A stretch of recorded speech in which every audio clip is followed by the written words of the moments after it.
Hey, welcome back to S&S Grills. Today at the grill, I want to show you how to set up the Slow & Sear insert for cooking at low and slow temperatures as well as hot and fast.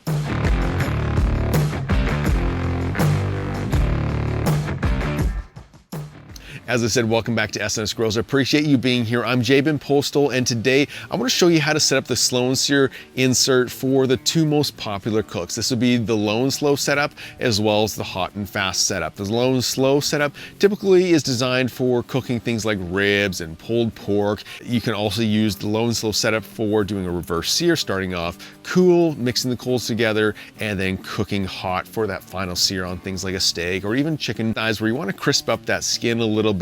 And so this is a great method, one of my go-tos for sure. The next is the hot and fast method, where we're really pushing these temperatures to 300 degrees plus, perfect for things like chicken wings, searing steaks directly over the coals, or really anything where you need that higher temperature, 300 and above. And so to get started with, I'm going to start with the low and slow method because this is sort of my go-to method for a lot of different cooks, from ribs, pulled pork, chicken thighs, chicken breasts, really anything where I want to get a little more smoky flavor on before I either pull it off the grill or do a final reverse sear on whatever it is I'm cooking. So to get started with this method, you're going to see that I first of all have the Slow & Sear with the water reservoir in place. I do also have my dripping griddle in place, which is going to help make sure that everything is a little bit easier to clean out after the cook, but it's also going to force the air from under the kettle towards those coals. And so what I'm going to do is I'm going to just open up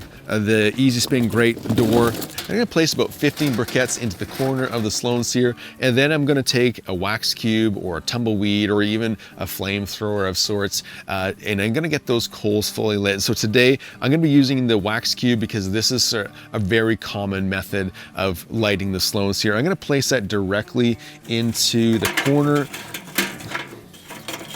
Get some of those coals on top, and then I'm going to just light that lighter cube. There we go. Get some of those coals on top.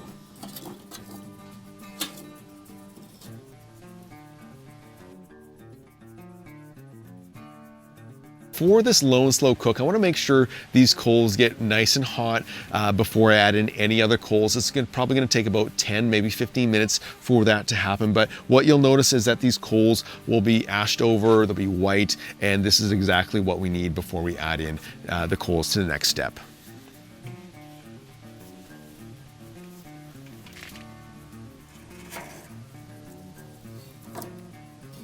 Okay, it's been just over 10 minutes since I lit the lighter cube, and you can see that the coals are ashed over fairly well. And so since they're ashed over, I'm gonna take my briquettes and I'm gonna fill up the remainder of the Slow & Sear basket.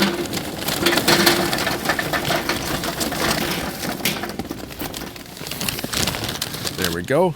I'm also going to take some hot water that I did boil in advance of setting up the Slow & Sear, and I'm going to place that into the water reservoir. And this is going to help provide a little bit of hydration into the cooking process as well as stabilize the temperatures so that we have that 225 to 250 degree temperature just on autopilot. And so this is why we do this. So I'm going to place this into the Slow & Sear. I'm going to do it on the opposite end of the hot coals.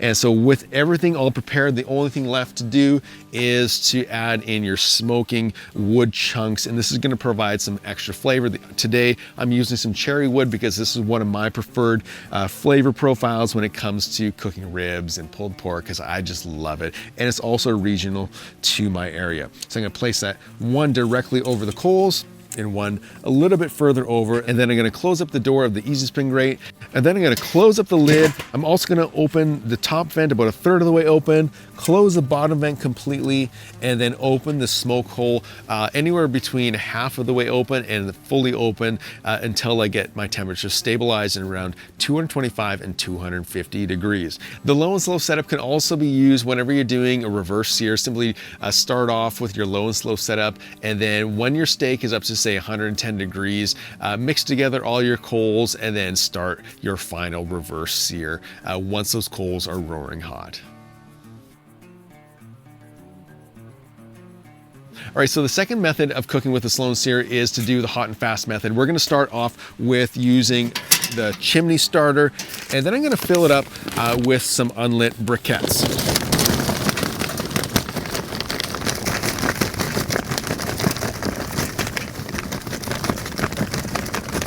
And then I'm gonna take a starter cube, I'm gonna place that directly underneath the chimney starter. I'm gonna light that up. Place that back over top.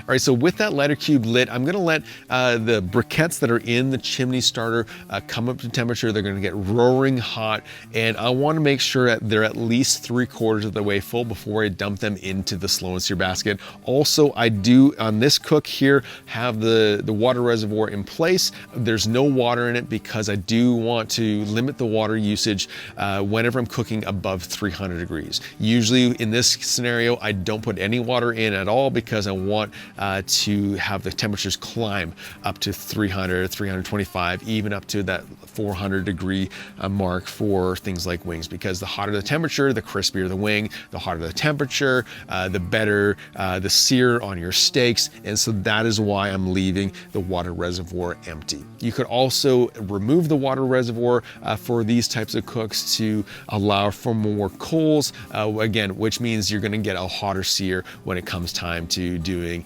your searing on your steaks.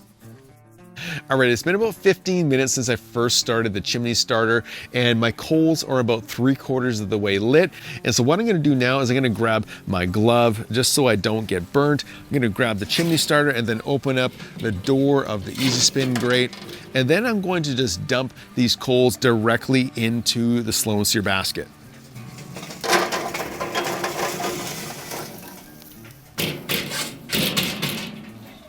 And then I'm gonna grab my cherry picker tool because I wanna make sure those coals are just nicely evenly distributed.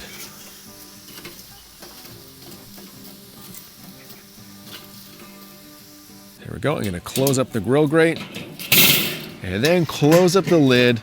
And I want these temperatures to stabilize around 350 degrees. And so to do that, I'm gonna leave my top vent and my bottom vent completely open and then let those temperatures just stabilize around that 350 degree mark.